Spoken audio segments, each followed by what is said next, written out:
Good evening, and thank you for joining us. My name is Frank Stasio. I'm the host of a radio show called The State of Things at WUNC, North Carolina Public Radio. And it is my pleasure to welcome Sam Wells this evening, who's been the Dean of Duke University Chapel since 2005, formerly a community worker in inner-city Liverpool in the UK, and served 4 parishes as Church of England priest from 1991 to 2005. He's the author of 6 books, the latest being Speaking the Truth, Preaching in a Pluralistic Culture. He's co-edited 3 other works as well. In addition to his role at Duke Chapel, Sam is also a research professor of Christian ethics at Duke Divinity School. He received an MA from Merton College, Oxford, a BD from Edinburgh University, and a PhD from Durham University, the other Durham in the UK. And tonight we're going to talk about The Towers of Trebizond by Rose Macaulay. Sam Wells, welcome. Great pleasure. So the first question, you know it, why this book? Why this book? Well, other than the Old Testament, I think this book describes to me better than any other what it means for our relationship with God to be a love affair. And the book describes how losing God is like losing our most intimate companion, losing a lover. And the ache of that loss, even though it was probably 15 or 20 years between me having read this book and having chosen it to read together tonight, I still remembered the ache that is described in this book, and I think I'll never forget it. And there, I think, therein lies the central paradox of this book, a sense of loss, which, read one way, this book is a book that ends in despair and hopelessness. But if you're feeling an ache, and you're feeling an ache of loss, then there's a sense of connection, even through the loss, I guess. Well, in that sense, it's a little bit like the Gospel of Mark. It careers along, it travels around, and it gets to its destination, and then, oof, it really hits you in the stomach. And the difference, I guess, is really in the humor. I mean, the humor of this book is just unforgettable, and it's not just verbal humor, it's visual humor, all sorts of funny things happen. And you get to the destination, and then in the last 5 pages, it really hits you in the stomach, and you really kind of can't breathe by the end. But the effect of that is that you're not, the last 5 pages can't take away the whole book. It's like a life that ends badly or a relationship that ends badly. You still remember all the good parts of it, and faith can be like that. Some people who've lived very faithful lives can die in despair, but you don't necessarily feel that their last words say everything about their lives. So there's a hope in the book, but also, rather like some of the most troubling parts of the Bible, they're troubling, but they're in the Bible, and the very fact that they're in the Bible redeems them in some way, because they actually redeem the parts of our experience that we don't know what to do with, we don't have a language for. And so I find this an incredibly affirming book, because it's about deep betrayal, it's about deep despair, and yet it's all painted within a narrative where she quite clearly shows that if you're going to be involved with the church and involved with God, you're not going to become a brilliant person overnight. You're probably going to stay the same person, and and yet there's a place for you in all of this. For her, of course, in a sense, the despair isn't just so much that she loses her lover and she loses her faith. It's this picture of Trebizond, this ideal city, this kingdom of God, this city of God, to use Augustine's phrase, always being slightly out of reach. And you never know whether it's slightly out of reach because she's not good enough for it, or because that's the difference between the creature and the creator. It is, ultimate truth is out of reach for all of us, and we're left with that ambivalence. But it's not just an ambivalence of despair. It's part of it is just simply about being a human being. Let's pursue some of these ideas through the questions that you set out. Let's start with the very first one, and we're going to take, of course, your questions online, and I see that Siobhan has a question. I'm going to pose the first one as we have it, and then we'll try to get to the questions that you've written in as well. In what ways are the geographical setting and the itinerant nature of the story integral to the theme of the novel? Well, as I say, in some ways, it's like a gospel. The characters travel around. They have all sorts of adventures, and you don't know if the adventures are crucial to what you're supposed to know about the characters, or if they're somewhat accidental. And we have this central figure, Laurie, who are rather like a Dickensian central figure, like David Copperfield. She's kind of the normal one, and she's surrounded by this gallery of grotesques. Notably this extraordinary Anglo-Catholic priest who believed everything, and yet didn't live any of it, apparently, or it turned him into a bigot. And this adventurous Aunt Dot, whose husband shot her and missed, and then shot himself, and then escaped the cannibal pot, by a miraculous series of adventures.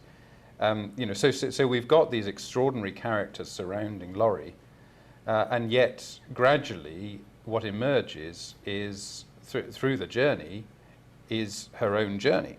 I mean, that's not a terribly original idea, but it's beautifully done in the novel, and then we get different kinds of arrival.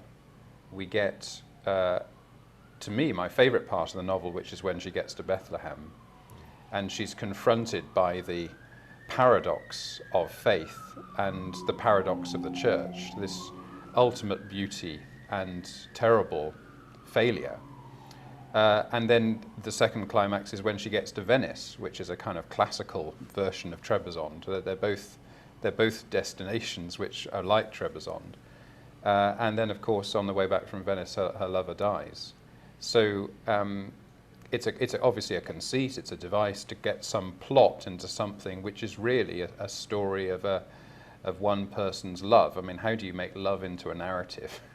So it makes love into a narrative, but I think it's in a sense, the plot in a sense is about Aunt Dot, because the plot represents this effervescent, constantly moving on from one thing to the next, and if you like, that's Aunt Dot's way of coping. There's a very moving scene at the end when she's consoling Laurie after Laurie's bereavement and after her own injuries, and she offers her creed, which is a kind of British stiff upper lip, keep moving, don't dwell on it, be nice to everybody kind of creed. And that's the kind of general feel of the book. It's like Laurie trying to find her faith and her love within an Aunt Dot kind of effervescent narrative. So in that sense, there's something quite subtle going on. Well, the question is, we have a question that's been written in, and it gets to something you said earlier, that Laurie is the normal one, you said, in this kind of sea of eccentric characters. But the question is, do you consider Laurie an example, in some ways, of an unreliable narrator? Well, possibly. I just find her an extraordinarily attractive one. Yeah. You love Laurie. I mean, I don't know how you can not love Laurie. She's clearly irresponsible. She's clearly running away from a lot of things in her life. It's never quite clear that she has a job. There's this wonderful phrase that she uses early on, that some people pursue professions, I pursue them at some distance behind. So she's clearly surviving through bumping into richer relatives from time to time. And yet, I mean, one of the things that strikes me about the book being written in the 50s is that she's never a victim. You can imagine if the book were written in the late 70s, it would be a lament about how awful her mother was for leaving her father when she was a child and dragging her, and her never really having a mother figure, and the whole thing would be about the church as her quasi-mother figure and letting her, it would be all the victim stuff. But there's not an ounce of that here. The basic narrative is Aunt Dot, who keeps this stiff upper lip through all sorts of things, and yet clearly there's something, we never really discover why she went to Russia, for example. There's a lot of secrets that are never told to the children somehow.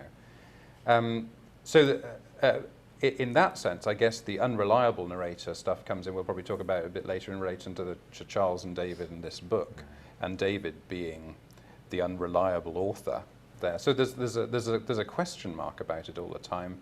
But if there is an unreliable narrator in the book, that narrator would have to be God. is God a trustworthy narrator? Yeah. I mean, that would be the unreliable, the fundamental unreliable narrator. But you might, I suppose maybe you could see her as an unreliable narrator given in contrast to the certainty, and you get two different kinds of certainty. There's Aunt Dot's sort of stiff upper lip, and I'm going to persevere, and I will convert these Muslim women, and they will understand their rights in the world. And Father's Chantry Pig, yeah. who doesn't need faith because he knows everything apparently. So what good is faith to him? A different kind of certainty. But Laurie's search, her uncertainty and doubt, I suppose could cast her.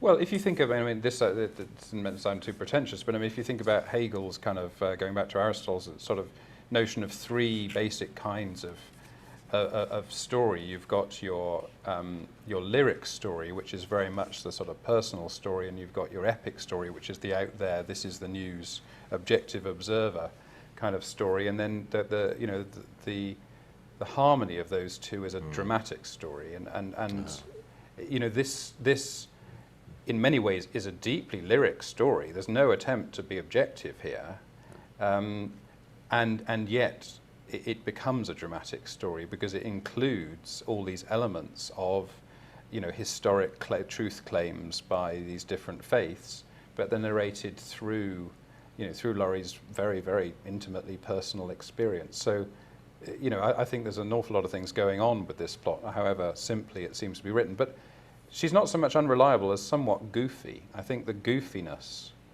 of Laurie is deliberate. These long rambling sentences which change their mind in mid-sentence and come back on themselves. This is a woman who is struggling, to work out exactly who she is and where she belongs. And this question is inevitable, so let's take it right now because Janet has asked it. Is Laurie Rose Macaulay's working out of her own affairs? How personal and biographical is this? I have to say, when I assumed it was the first of Rose Macaulay's novels that I read, it's by far the most interesting. I mean, the sadness of the novel is that you want to go on and read all the rest of Rose Macaulay's novels. I'm not sure I would say that you really must do that. They're nothing like as good as this. And the obvious explanation for that would be in this novel, for the first and only time she really found her true voice. You don't have to read very much about Rose Macaulay to find that the Vere narrative has quite a lot of purchase in her own personal narrative. And yeah, I read it as being very much autobiographical. Let's move on to the second question. Is the wry, ironic, humorous tone a way of making the question of doubt more digestible, or is it a way of softening up the reader for the shock of the ending? I think it's certainly the latter. It's certainly a way of softening up the reader. I mean, I don't know if those engaging with this know another novel which I considered suggesting for this evening called Behind the Scenes at the Museum by Kate Atkinson. Because that's the only other novel that I know that has the same technique as this, which is it's absolutely hilarious for 95% of the way through, and then you're thinking, is this just the funniest novel I've ever read? And then here we go again, in the last chapter, oof, it really takes the wind up. You can hardly breathe at the end, and it's incredibly moving. And of course, this is a technique for which my predecessor as Dean of Duke Chapel, Will Willerman, was quite well known. He told lots of funny stories. They're very engaging, very personable, and then suddenly at the end he would hit you in the stomach. And in a sense that's a perfect technique of a certain kind. It's an unforgettable technique when you get it right. However, it's not just that. There's more than a softening up process going on. I think there is. Aunt Dot, if you like, if she represents the plot of being this effervescent, bubbly, to some extent happy-go-lucky person, but nonetheless with real, commitment to the role of women in the Near East and so on. If she represents that, then somehow that is part of what the church is. I think. I suppose I would see the whole novel as a description of the church, the pilgrim church, with all these crackpots in it. Some of whom are not only crackpots, but absolutely convinced they're right about everything, Some of them are just adventurers who'd be adventurers in the church or wherever else they were. And some of them, like Laurie, don't know who they are or where they are, but they know that it's in their heart and in their blood. And so in a sense, they represent, some of the laughter is at people, like Father Chantry-Pig, who's crackers. There's some of it is just enjoyment laughter of the sheer exuberance, and some of it is pathos. Yeah. And obviously the stuff about Laurie is pathos. But I also think there's something characteristically British about that, and in other words, characteristically Anglican, I guess, about that ability at the worst moment in your life to crack a joke. You know, I think I have that in my own character. That's partly what I like about the novel, is that it laughs about the most poignant things in life. And that can be an avoidance, but it also can be a release. Well, and a revelation. I mean, I think that said, it reminds me of the American novelist Mark Twain and Huckleberry Finn and other novels where he exposes the hypocrisy of religion and religious pretensions mostly through humor. And I guess that raises another question about the humor in the book. Is this the sort of classic conflict between the structure of organized religion versus the spiritual quest, and how the two, we need to think about the two and whether they're antithetical, whether you can ever organize yourself and still be on the quest? I don't think that's a distinction that means anything to Laurie. For her, she knows she's church and she's not chapel.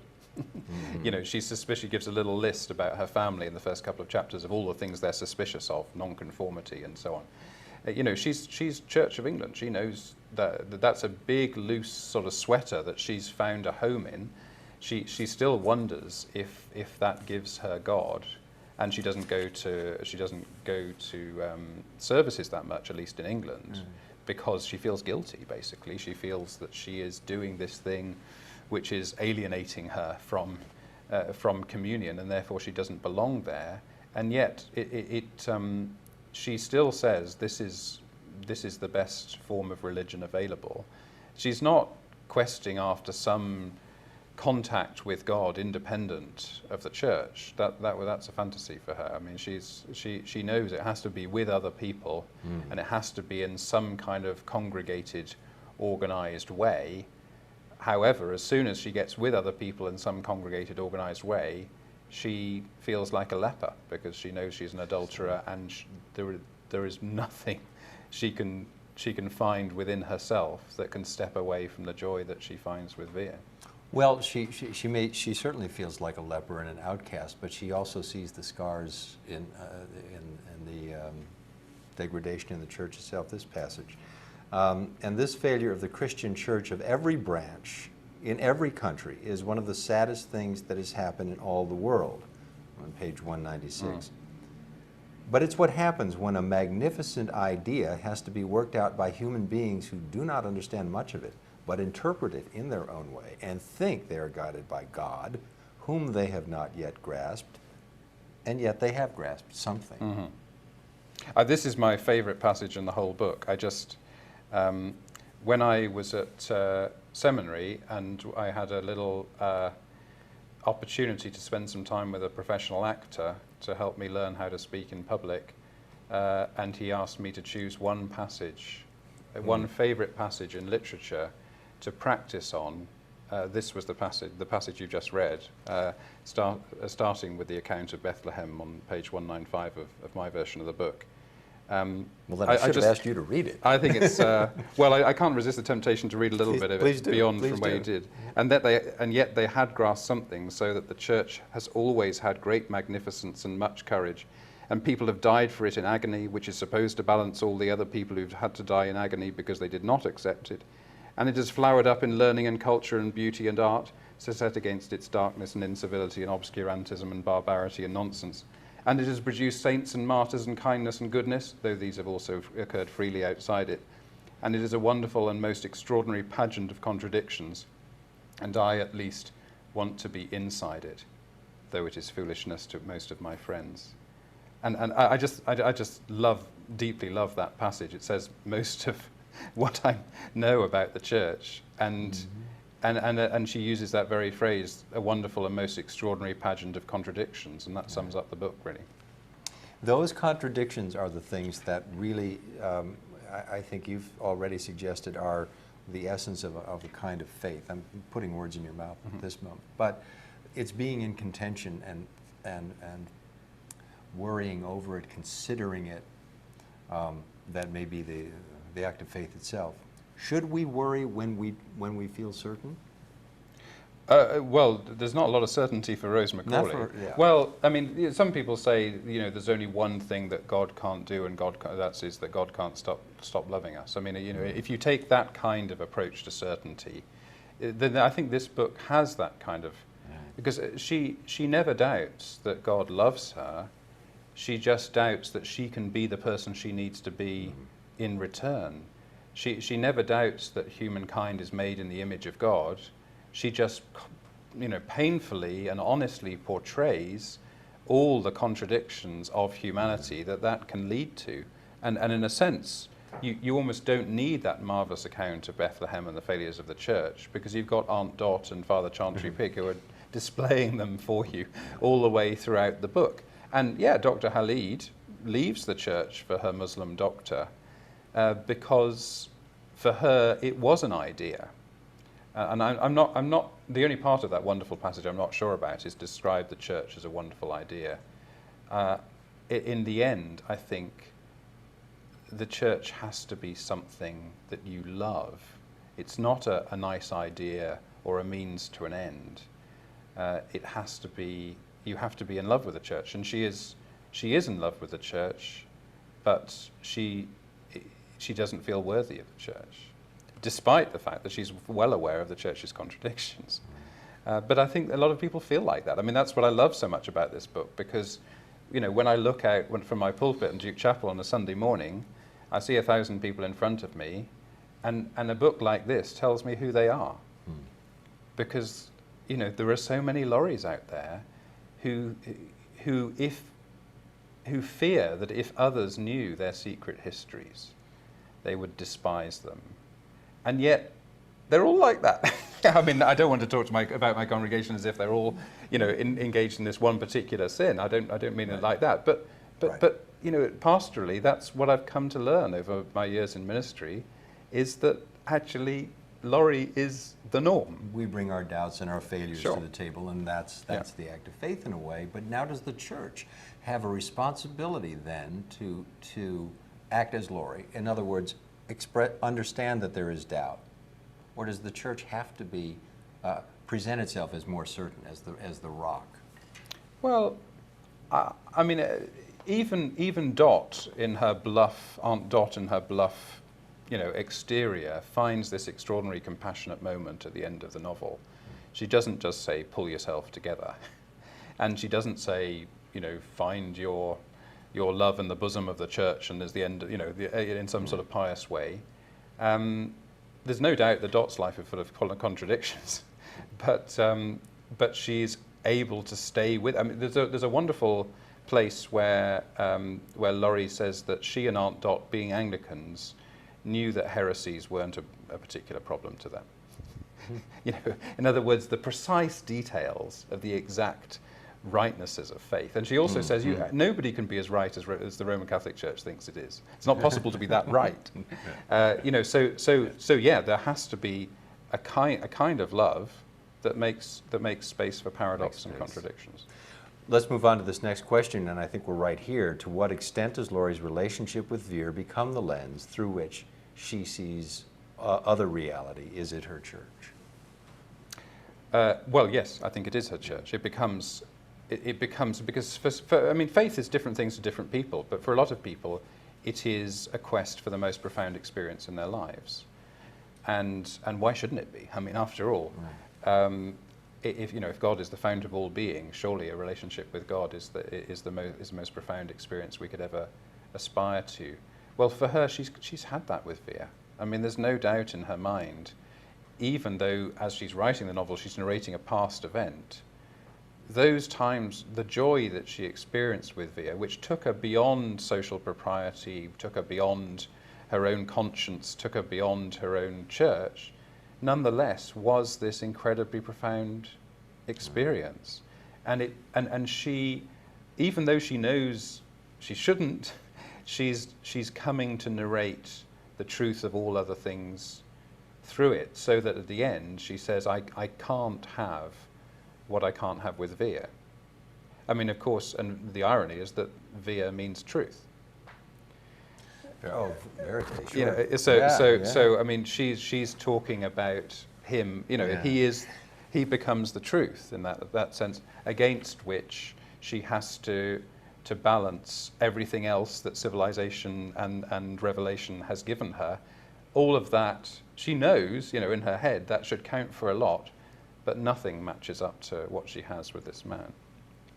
As thoughtful a person as she was, as intelligent as she was, why wouldn't she make that connection? That my love for Vere, however it may be seen by the church, is something that reflects in some way a deeper love. I'm okay with this. Love is love. Well, because it's stealing. I mean, she's got the wonderful passage where she talks about, you know, adultery is basically stealing. It's a mean, horrid kind of thing to do. It's a taking away of what doesn't belong to you, and it's a diminishing of everything that it touches, and yet it gives her the greatest joy she's ever known. I mean, that central paradox is clearly at the heart of her experience. But she's in no doubt that it's a horrible, cruel, mean, petty thing to do. Susanna has a question. On page 102, Laurie is compared to Oscar Wilde when starting all the progress and culture, etc., stating that all progress and culture, etc., is spoiled by love. If Laurie is short for Lawrence, I hadn't thought of that, and is actually a man, does that change the themes or ideas in the novel at all, knowing that Vere is a man? Well, yes, I think it probably does. Should I start with Oscar Wilde? Go ahead and read that passage. Just remind me exactly. 102, page 102, and this is Laurie's being compared with Oscar Wilde. I see. You know, she does talk about all the people who have given in to love. Even though, I mean, she talks about Charles Parnell, who was the great Irish independence leader who lost his whole career over Kitty O'Shea. I think she was called his whole career went because of an adultery scandal, and she lists a number of people here, Lancelot and Guinevere and so on. Now, I mean, it's sometimes said that love is just colossally overrated, because if you look at all the misery that passionate love causes, on a balance sheet, you'd never take it. You'd just never take it. It's just not worth it. And yet, and she's well aware of, she's an intelligent person, and she's well aware of all of that. I mean, if Laurie stood for Lawrence and was a man, would it be different? Well, again, I'm not sure if if we're talking about the 50s here or if we're talking about now. I think that the scandal of that now, I think, is significantly diminished. In the 50s, possibly, although I think there's a hint of that in the relationship between Charles and David. I sense that. Perhaps I was overreading, but it sense that the fact that they couldn't live with each other and they couldn't live without each other, and they were talking about each other the whole time, suggests there was more than the conventional friendship. So I think there is actually a hint of something along those lines in the novel already. We're taking your questions as we continue our conversation about The Towers of Trebizond, Rose Macaulay's novel, a travel novel, sometimes considered a pretty deeply biographical book.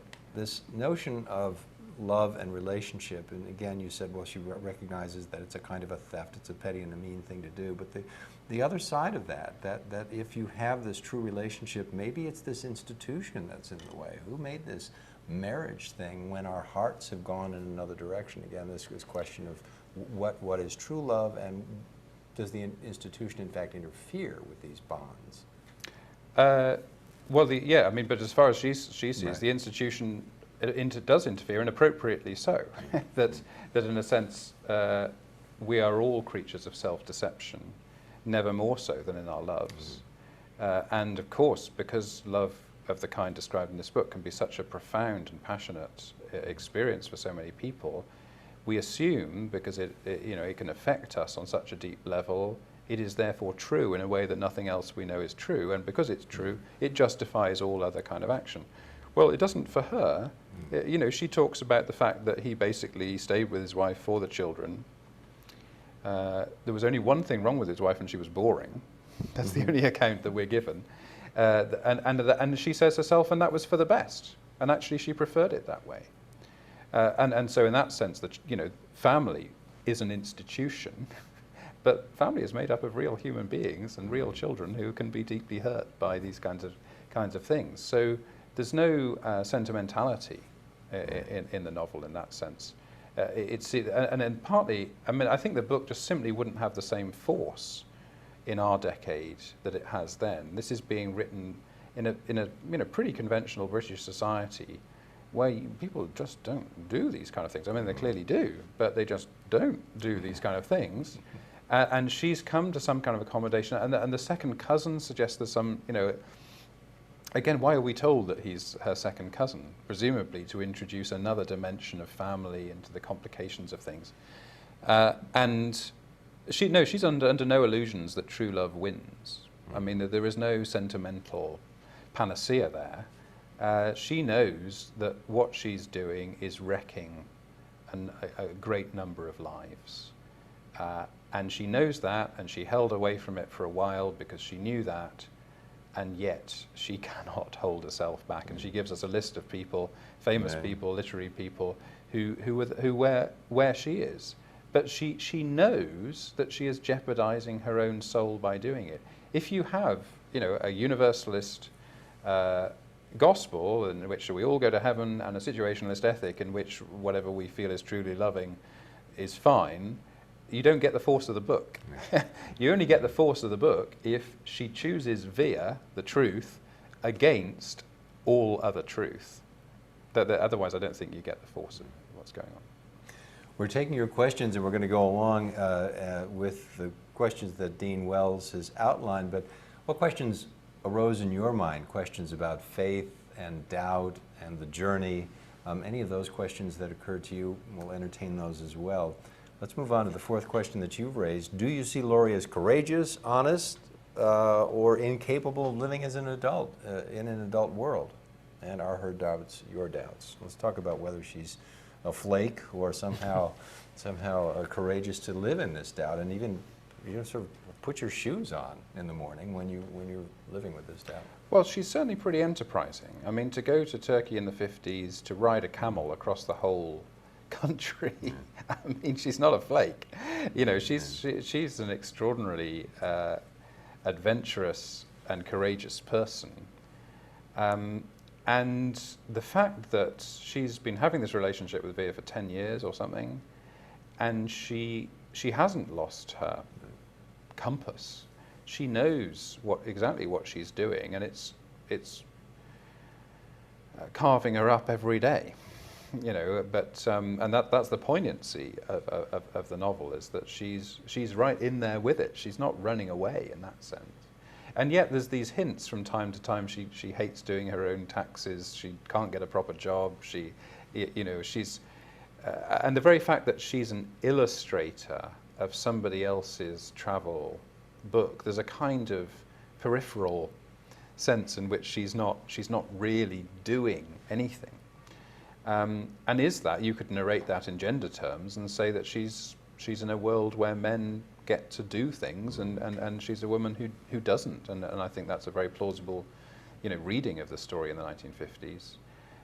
But I don't think that's the whole reading of the story, because put it this way, if we narrate our lives through our professional experiences, our educational background and things, and getting our tax returns in on time, if you like, or whatever it might be, fine.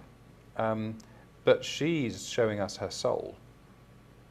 And how many of us could really say we have mature souls? The very notion might be absurd. She is risking everything. By everything, I mean her eternal salvation. for something that she cannot but identify as the most profound thing in her universe.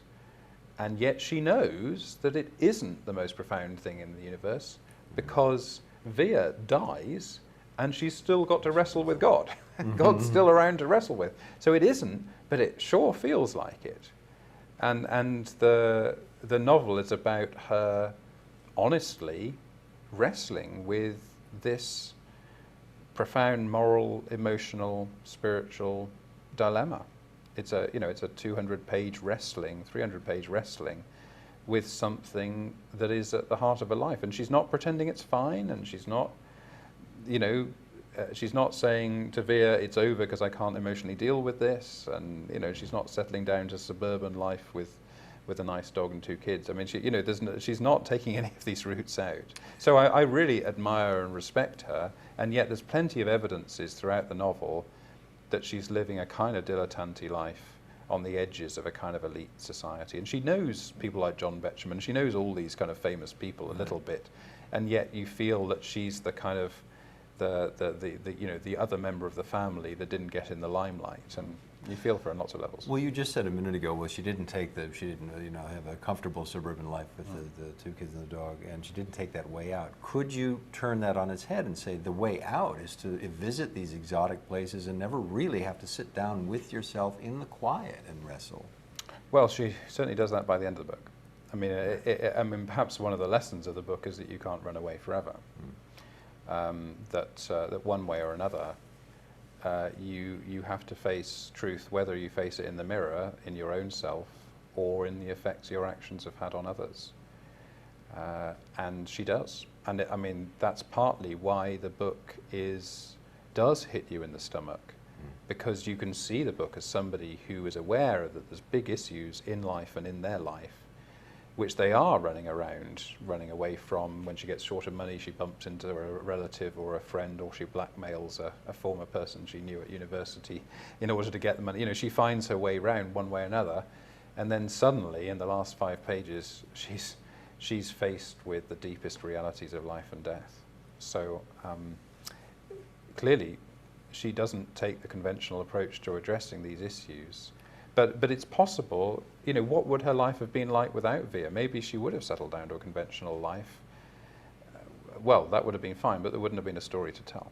Well, but that really is my next question. Is she extraordinary in the sense that we see into her soul? This journey gives us a chance to see the fight, to watch, the sort of Jacob's hip being torn out of joint, right?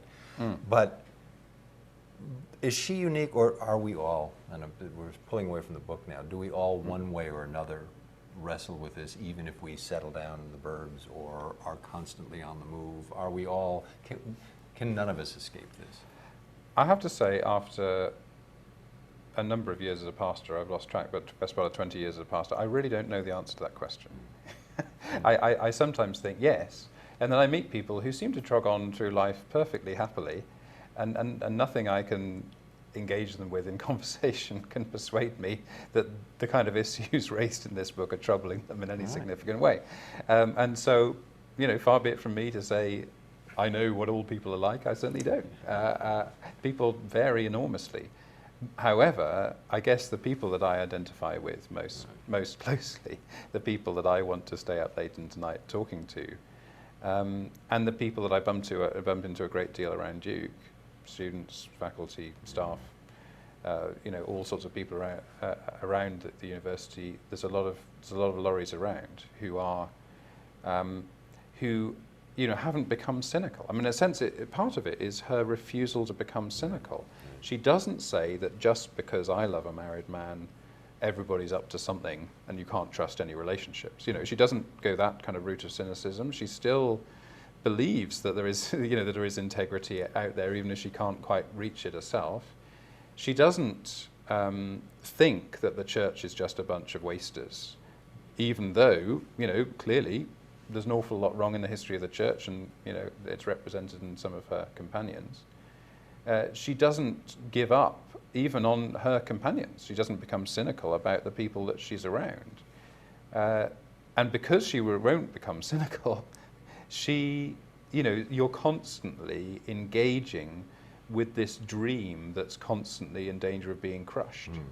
That's the beauty of the novel, I think, is that it's constantly presenting to you promises and dreams and desires which in themselves you want to cherish and you want to enter into. And then, of course, the car accident at the end is the most brutal form of a crushing of a dream.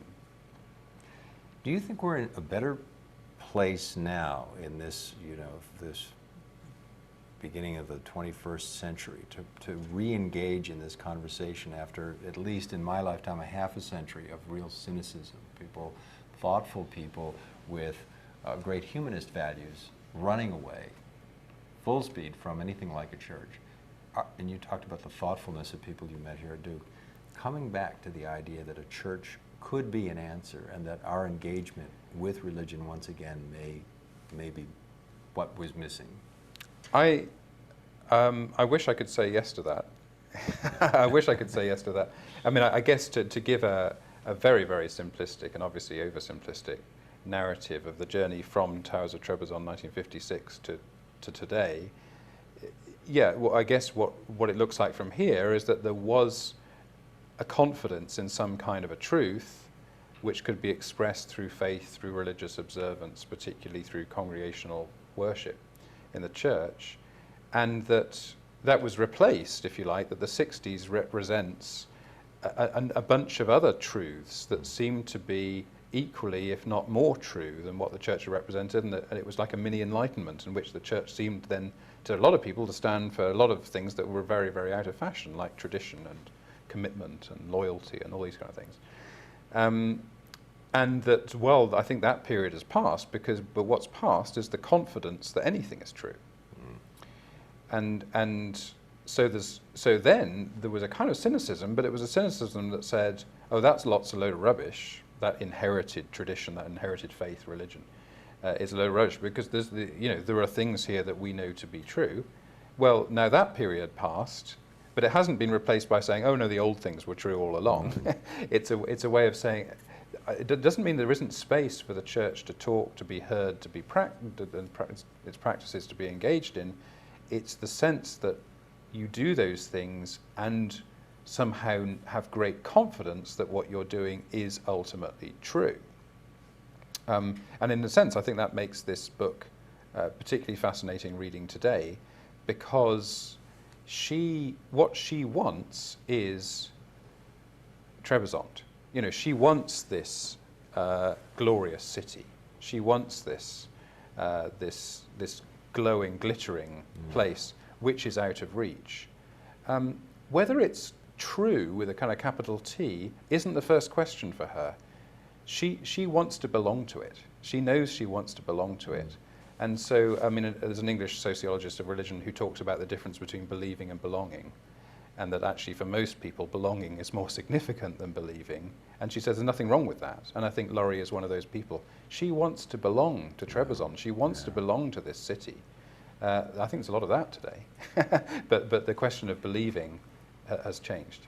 That's interesting. I mean, but we do have a sense, this one line in the passage that you read again, that and yet they grasped something. So even if we're totally relevant, if we don't believe that anything is ultimately true, and we're living in this kind of postmodern relativism, the notion that we're grasping something is at the well, center. I think there's a narrative behind that and a geography behind that in this book, in that there's a difference between what she finds in Jerusalem, which she calls a cruel city, and yet a city that points to what you might call philosophical issues. And then when she gets to Galilee, then there's a much more personal faith. And I think for Christians today, people talk about difference between evangelical and liberal Christians and conservative. To me, I'm more interested in whether they're Jerusalem Christians or Galilee Christians. In the sense that the Galilee Christians are the people that are about face-to-face relationships, about Jesus in conversation. The Jerusalem Christians are more about doctrines. They use long words like incarnation and resurrection all the time, whereas the Galilee Christians are much more interpersonal, and that's narrated beautifully in the book. But each of those, of course, have grasped something. We need both of those in the church. Let's move on to the next question, and it is, in what way does the subplot of David Charles in the manuscript amplify the main plot? Well, I hinted, in response to an earlier question, that what the precise nature of the relationship between David and Charles is, I think, particularly in a 21st century perspective, is scarcely even hinted there. But I think you can certainly read in dimensions there. But I guess to me, what that is, the reason why I wanted to put that out there is because you could argue that each of the main characters is a betrayer. Yeah. That David betrays Charles in a very conventional way by publishing his manuscript and passing it off on his own. Laurie is a betrayer because adultery is obviously seen in those sorts of terms. But even Aunt Dot seems to be a betrayer when she goes to the Soviet Union, and people assume that she's now a spy. And the whole notion of spying, the book starts with a spying exhibition to Turkey to see if it will be ripe for Anglo-Catholic mission. Then there's this sort of period where Aunt Dot and Father Chantry Pig are kind of hidden behind the Iron Curtain. The very notion of the curtain, introduces the same ideas, and are they betraying or not? And you don't really know. Is Laurie betraying by what she's doing with Vere, or is she being true in a way that no one else in the novel comes near to being? I think that's why I find the subplot fascinating, because do you read it as a story of betrayal, or do you read it as a kind of another failed love affair? Margaret wants to know if this book has been reissued. Has the book been reissued? Well, the copy that I've got is This looks pretty recent. was published in 2003 with a new introduction. Right. It's in the same typeface as it was before. So in that sense, no, I don't think so. I assume that you've read this book several times in your life, over your lifetime, or since Yes, the first time you've read it? I've read it 3 or 4 times, and I would very happily sit down tonight and read it again. When you do, have you seen something different each time? I assume something like that happens. And what was the greatest sort of revelation to you on a subsequent reading? I think that the question of adultery goes through the whole novel, whereas when I remembered, when I chose it, I thought that was something you discovered in the last chapter. But actually, she refers to it half a dozen times through the novel, and it's all wrapped up with her relationship with the church and with faith. And I think I'd just forgotten that. I'd airbrushed that out of my memory of the novel, and I'd seen it as and so in that sense, I'd sort of exaggerated the punch in the stomach that you get at the end.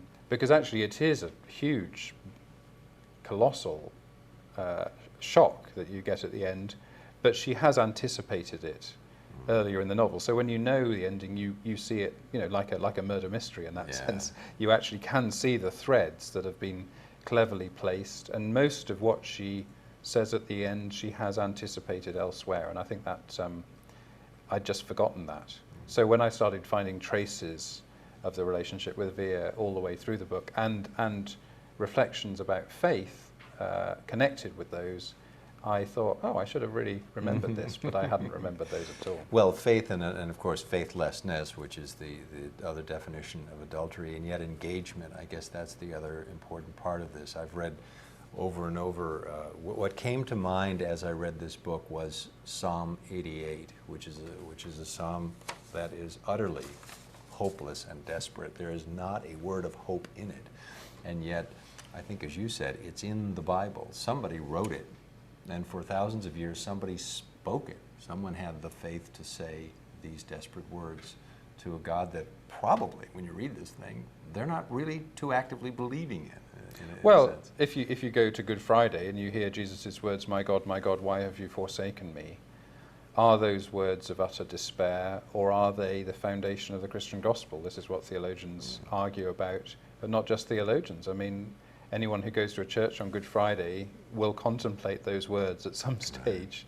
And the poignancy, but if we believe as Christians, if those of us are Christians, believe that that Jesus experienced the worst sense of rejection and alienation from God that it's possible to have, to be forsaken by God, to die, not believing that God will be there for you. The Christians, on the whole in the tradition, and certainly I myself, would find tremendous hope in that there is nothing, finally, there is no experience, there's no worst experience we can go through that Christ hasn't already been through on our behalf.